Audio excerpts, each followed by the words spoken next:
पे बैट के लिए लड़ाई हो रही है। ये बच्चा वर्सेस कच्चा, बच्चा वर्सेस कच्चा। ये देखते हैं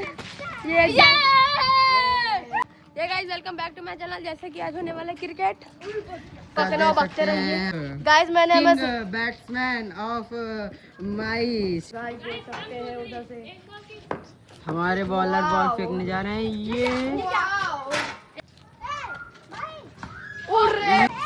ये भाई ये अंपायर का फैसला सुनिए।